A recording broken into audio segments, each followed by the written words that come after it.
Ating pong kausapin ngayon si Senador Bato de la Rosa. Senator, maayong buntag sir. Salamat sa panahon. May buntag, Ted, Dog DJ Chacha, at salamat po sa higayon ngayon mo kong interview. Opo, salamat din na marami muli. Sige po, Senator, yung pong sinasabi po ninyo na mga parang naghahabilin na ang dating presidente at butot balat na lang siya ngayon. Meron ba hong naipakita sa inyo na picture man lamang ni dating presidente sa kanyang kasalukuyan pong physical condition? Wala talaga, Ted. Wala talaga. Nagre-rely lang tayo doon sa sinasabi ng kanyang mga family member na nakakaroon talaga ng person kanya doon sa loob ng kulungan. So, yun lang po. Sabi ni Ma'am Elizabeth Zimmerman Duterte na yun daw, butot balat na. So, doon lang tayo kumukuha ng impormasyon. Mm. Kayo ho mismo, Senator, kahit sa telepono man lamang po, hindi nyo pa nakakausap ang dating presidente habang nasa dahig? Hindi pa talaga, Ted. Dahil lalo-lalo na ngayon, umuwi na si E.S. Bingbong Medialdia from Dahig. Nung nandun pa si E.S. Bingbong Medialdia, siya ang pinaka point of contact ko. Kung meron ako ipaparating kay Presidente, at kung meron namang pinaparating si Presidente sa amin, siya ang contact doon. Kaso nandito na siya, nakauwi na siya dito. So, wala na talaga. Wala na kami contact sa kanya. Si E.S. Medialdia ho ba, kumusta naman? Last time nagkita kami sa Davao, medyo okay naman. Recovered naman siya sa kanyang operation. Okay. Sige po. So, si Senator Robin Padilla din ho ba hindi nakaharap mismo ang dating presidente nung siya nagpunta sa dahig? I don't know, pero as far as I can surmise na hindi siya nakapasok dahil family members lang talaga ang pinapayagan. Okay, sige po. So sa ngayon nga po, na ganun umano nga ang sitwasyon ng dating presidente, may panawagan po kayo for his repatriation. Can you expound further po, Senator, please? Yes, yun lang din, no? Tayo nakikiusap sa ating mga kasamahan sa Senado na tayo magpasa ng resolution expressing the sense of the Senate asking this government to facilitate the immediate repatriation of our former President Duterte for reasons of, number one, sovereignty, and number two, reconciliation, kung gusto nila yon. At number three, yung humanitarian consideration because of his present health condition. But so far po, itong resolution na ito, 3 pa lang kayong pumirma? 3 pa kaming pumirma and I'm sure meron pang ibang pipirma niyan pero nasa compacity, nasa kanya-kanyang lakad pa kami ngayon. Dahil hindi pa 28th Congress. But once ma-open na 28th Congress, I'm sure maraming susuporta niya. Dahil hindi naman yan nakakakuha sa kanila, hindi naman yan nakakasama sa kanila kung suporta sila na maibalik yung ating former president. So, I hope na, I am very positive na may susuporta ba dyan maliban sa aming 3 o kaya sa aming members ng Duterte Black, marami mayroon pang susuporta. Opo, sige po. Kahapon po may mga balita na sinasabi na parang sa palagay ho ba kaninyo ay parang naghahabilin na ang dating presidente. The fact na yung nga po, yung mga statement ni VP Sara about cremation, etc. Paano niyo po ito tinanggap, sir? At ano po ang inyong pahayag dito? Nalungkot. Isipin ko man lang na mangyari sa kanya yun. Talagang kalungkot. Senator? Hello. Hindi ko mapigilan na yung tao na ginawa na yung lahat para magsilbihan ng ating bayan, ang ating bansa, ay hayaan na lang natin mamatay doon sa kulungan ng ah, ng foreign land sa kamay ng mga banyaga. Napakalungkot. Ako po talagang nalulungkot talaga, Ted. Ito pong ganitong mga sinasabi ni VP Sara about yung mga habilin, opo, meron po bang ah, basihan itong sinasabi ni Senator Padilla na ito po ito po basahin ko lang po ito. Yes, po. Simple lang naman ang logic. Kapag may nangyaring hindi maganda kay Tatay Digong sa ICC, sa tingin nyo ba hindi magdudulot ito ng kaguluhan sa Pilipinas? Ano po ang inyong kaisipan dito, Senator Bato? Well, kanyang pananaw yan dahil talagang sasama ang loob ng karamihan ng Pilipino. Particularly yung mga taga Mindanao at yung mga part ng Visayas na talagang all out na nagmamahal kay Pangulong Duterte ay talaga sasama ang loob. At you can just imagine, hindi naman tayo, we are not a warmonger, we are not warmongering, we are not nananakot ng destabilization or what, pero you can just imagine yung sentimento, yung totoong sentimento ng military and the uniform personnel, no? Pinakita nila doon sa yung absentee voting, no? Straight na binoto lahat ng Duterte.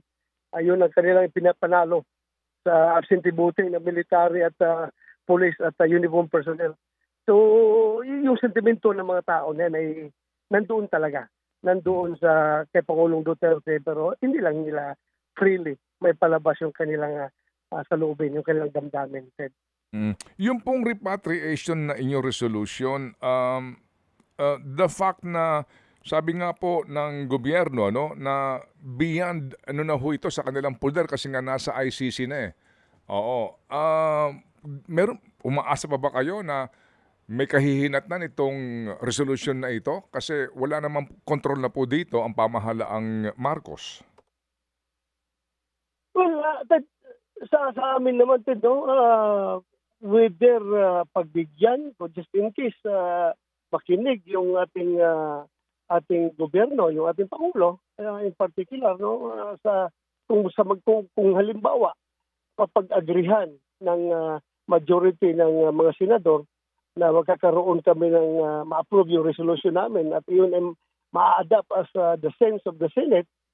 At kung ito'y pakinggan ng ating Pangulo, ay sa amin naman, whether or not maibalik dito physically talaga dahil nga we understand the complication na wala na sa control natin yan dahil nandun na sa ICC.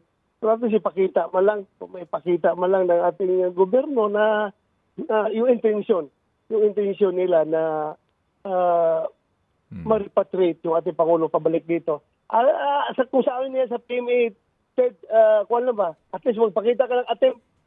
Magpakita ka man lang attempt, at least satisfied na kami. Magpapakita ka ng attempt, ibig sabihin, pinakinggan mo yung sense of the Senate kung magpakita ka ng attempt na gano'n. Yun lang naman. Yun lang sa amin. Iba baka mamaya, pakinggan siya. Kasi sila naman ang naghatid doon kay Pangulong Duterte sa daig. Baka pakinggan siya ng ICC na, sabihin ng ICC na, kayo naman nagdala niya dito, so hiningi niyo pabalik. Ibalik namin dyan sa inyo. Gano'n lang ng mga posibilidad eh. Opo. Sige po. Pero kasi nga ang concern po ng mga sa kabilang banda po naman senador, mga umano'y biktima, kasi kapag pinauwi yan, yung security namin, yung pagbabanta na naman sa amin, mga ganun pong usapin. Ano po inyong masasabi doon, senador? Paano naman magbigay ng threat sa buhay nila yung isang matanda na butot balat na ay nakikiusap na nga lang na tayo na ibalik dito. Pagbalik dito, mag-threaten pa sa buhay nila ay napaka-imposible naman mangyari yan, Ted. At saka, hindi na yung presidente former president, kinulong na nga eh. Kinulong na nga eh. Kaya ng gobyerno ni President Bongbong Marcos na pangalagaan yung kanilang seguridad kung yan ang concern nila, yung threat to their life, threat to their security, threat to their safety. Kaya yan ng gobyerno ni Pangulong Bongbong Marcos na pangalagaan yung kanilang concern. Opo, sige. So, Senador, maiba lang po ako. Ito pong mga missing sa Bungero case, di ba kayo po nag-imbestiga dito? Ngayon po na may mga bago na mga impormasyon, yun ho bang inyong komite na Committee on Public Order dati na hinawakan? Sa inyo pa rin ho ba ito? At kung sakasakali po, ano pong tingin po ninyo? Kailangan bang buksan ang inyong investigasyon? Nasabi ko na kahapon din na nag-wrap up na yung aking komite sa pag-imbestiga. Yung aming committee report ay adopted na sa plenaryo, adopted na ng Senado, at kasama doon sa aming recommendation sa committee report namin ay dapat ipagpatuloy ng PNP at ng NBI yung kanilang investigation para makuha talaga yung mga mastermind na ito.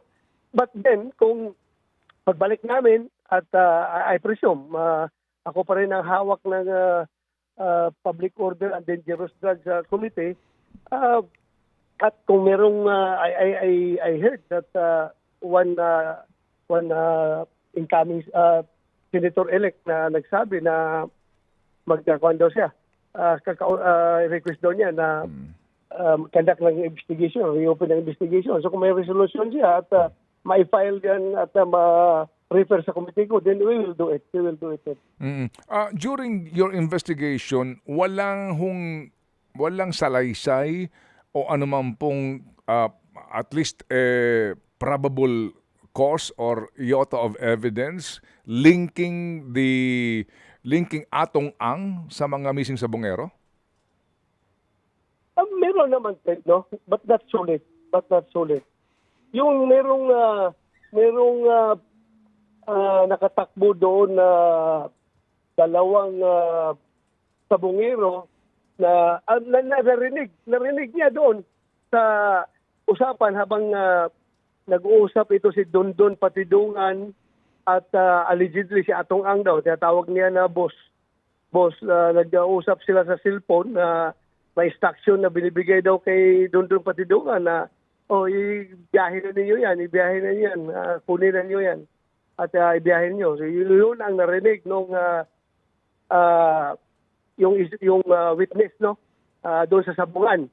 So isa yun sa nagli-link ng sa pangalan ni Atong Ang, pero very very weak kasi hearsay pa rin yun Ted.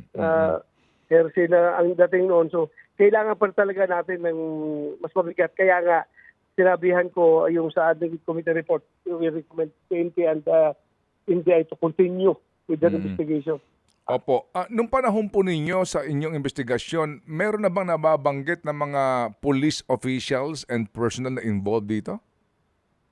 Meron Ted. In fact, doon sa committee hearing natin mismo, may mga police na membro ng Batangas Police Provincial Office Intelligence Division, Intelligence Section na tinuturo, mga intel operative, tinuturo positively nung nanay, asawa at kapatid nung isang missing na si Mr. Lasco na isang Master Agent. Master Agent. Master Agent na dinukot doon sa loob ng bahay nila sa San Pablo City, Laguna. Laguna. San Pablo City, Laguna, yeah.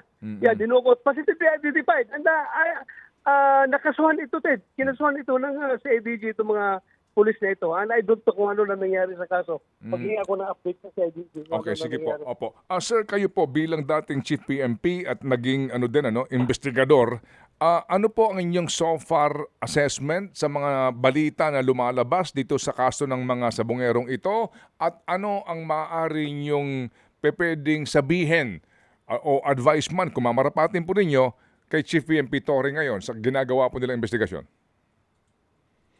Well, they should dig deeper into their investigation at establish an airtight case against the perpetrators nitong krimen na ito. Dahil I am sure, kahit sino man siguro, hindi ba naniniwala na itong 34 na mga sabungero ay will just vanish in thin air at napakagaling na pagkagawa. Hanggang ngayon, wala tayong makitang body of the crime. Kaya nga, hindi tayo nakapag-file ng murder case laban doon kinapatidungan et al. Ang naipile lang na kaso noon ng CIDG ay serious illegal detention at kidnapping ata ang nakaso nila. So, malinis na pagkatrabaho ito, Ted. Ito'y hindi basta-basta lang mangyayari randomly, kundi well-planned, well-organized, well-orchestrated, and well-funded itong krimen na ito. So, dapat ayusin ng PNP para mabigyan ng hustisya yung mga nawawalang mga sabungero. Sa papanghuli po, Senador, hindi ko alam kung narinig ba ho ninyo o nabasa na yung pong pinakahuling pahayag na nanggagaling po sa DOJ kahapon na mukha daw pong may kaugnayan yung pong mga patayan na ito sa mga sabungero, doon din po sa mga responsable sa mga extrajudicial killings na nangyari during your time. Ano po yung masasabi doon? Ang masasabi ko lang sa kanya, Ted, you work where your evidence leads you. Kung saan papuntang ebidensya din na kung sino matutumbok ng kasuhan ninyo. Kasuhan ninyo. Huwag tayong gagawa ng mga teorya na magkaroon na naman ng ayuta of sabihin naman ng tao na ay may kulay politika na naman itong investigasyon na ito dahil ililink na naman kay Pangulong Duterte itong investigasyon na ito. Sana direct to the point sila kung itong mga tao na ito ay na-involved sa itong pagpatay ng mga sabungero at involved din sa war on drugs, extrajudicial killing ng war on drugs, din gamitin nilang ebidensya, ipin down nila itong mga tao na ito. Basta kung saan lang, hanggang saan yung ebidensya, gawin na lang nila yung trabaho. Okay, sige po. So, Senator Bato, kami po'y... may tanong ka ba, Cha? Okay, may pahabol lang pong tanong. Ito pong si Cha. Go ahead, Cha. Yes po. Senator, opo. Yes, Nagkaroon po kayo ng pahayag. Sinabi nyo nga rin po kahapon na ang Duterte 7 dyan sa Senado in full support po dito sa Senate leadership ni Senator Cheese Escudero. Dahil sabi nyo po, bukas po kasi si Senator Cheese sa lahat ng panig at nakikinig sa lahat. Ang ibig sabihin po ba nito yung maugong din na posibleng pumalit po sa kanya o makalaban niya sa Senate leadership na si Senator Tito Soto, hindi po bukas sa lahat ng panig? Hindi ko man sinasabi na hindi bukas. Pero mas nararamdaman namin ngayon sa under the leadership of Senator Cheese Escudero na he is very open and is very fair when dealing with his colleagues. Mhm. Wala siyang nilulook down na kasamahan namin, wala siyang ini-small, wala siyang kumbaga, Senate President ako. Ikaw, baguhan ka lang na senador, wala kang kwenta, wala kang alam. Hindi ka dapat magsasabi ng ganito. Hindi po ganoon yung ugali ni Senator Cheese. Yung po siya. Fair po siya makipag-deal sa amin at nirespeto kaming lahat. So, with that, we are convinced na karapat-dapat lang na ipagpatuloy niya yung kanyang liderato, yung kanyang pamumuno sa Senado. Wala pong kinalaman ito, yung boto ng Duterte senators natin sa posible pong impeachment trial ng Vice Presidente kung bakit po si Senator Cheese ang gusto ninyong suportahan? Wala kasi kung ang consideration namin na siguruhin namin na amin yung Senate President kaya naman ibuboto, ang ikuha na lang namin is kung ang consideration talaga namin na doon lang kami nakatutok sa impeachment. Maniniguro lang kami sa impeachment na amin yung Senate President. Ginawa na lang namin sa Senate President si Amy Marcos o kaya si Dante Marcolita. Kasi yun talaga, yung mga diehard man talaga yun na makasiguro tayo. Pero ang aming consideration dito is yung leadership na nakikinig at pinapakinggan kami lahat. So, yun lang ang aming nagustuhan sa kanya. Opo. Hindi po yung tungkol sa impeachment. Dahil kung impeachment ang pag-usapan, kilala mo natin si Chis Escudero na malapit kay First Lady. Di ba? Malapit sa mga tao sa Malacanang. Bakit natin suportahan kung impeachment lang ang habol natin? Kundi ang talagang quality ng leadership niya, yun ang medyo sa akin personally nagustuhan ko. Malapit pala si Senator Chis kay First Lady. Ay, Hindi ko alam. Ay, galing kay Senator ba to? Hindi ko alam. Oo. Di ba kuwan siya yung kasama di ba may kuwan sila yung basta hindi ko lang masabi ng kung ano talaga in particular, pero alam ko nga talking terms sila, magkakilala Okay. sila. Opo. Sige. Sir, are you going to attend the SONA? Hindi, Ted, hindi. Hindi ulit. Hindi ulit. Opo. Bakit po, Senador? Bakit po, sir? Ayaw ko makipagpastikan, Ted. Ayaw ko makipagpastikan. Masama ang loob ko. Masama lang ang loob ko. Kaya ayaw ko makipagpastikan. Sino pa po ang hindi sisipot sa SONA sa pagkakaalam po ninyo, Senator? Ewan ko, si Senator Bongo, mukhang hindi rata sisipot. Ewan ko lang si Senator Robin. At saka yung ibang mga kasama ko sa grupo namin, hindi ko alam kung... Kasi we leave it up to individual feelings mo na yan. Opo. Individual decision making mo na yan kung gusto mo. Pag mo na idama yung iba. Kung ayaw mo, huwag mo idama yung iba. Sa ako lang, personally, hindi ko feel, ayaw ko makipagpastikan. Alangan na, makita ko yung mga congressman doon, makita ko yung mga taga Malacanang doon, na makipag-smile tayo doon, na masama ang loob natin sa kanila. Ayaw ko na lang. Opo. At yan nga po, yan si Senador Bato de la Rosa. Sinasabi niya lang ang kanyang damdamin at yan po iginagalang din po natin. Straightforward. Okay, Oo. tama din po. Yes, yeah. Yun lang naman, Ted. Mabuhay tayo sa katotohanan, huwag sa plastikan. Po, sige po. So, Senator Bato, sa uulitin ha, pag may mga ganito pong issue, kami po itatawag sa inyo para kayo mismo po makapagpaliwanag sa bayan. Yes, Ted. Anytime. Please, tawagan mo lang ako. Pasensya na sa nagdaang panahon at kung may tumatawag kayo sa akin, hindi ko kayo nasasagot dahil nasa bakasyon tayo doon sa kabundukan ng Mindanao at medyo bahina ang signal. Opo. Naunawaan po namin. Salamat po na marami, Senator. Mabuhay. Maraming salamat, Ted, at DJ Chacha. Mabuhay po kayo. Thank you. Senator Bato de la Rosa.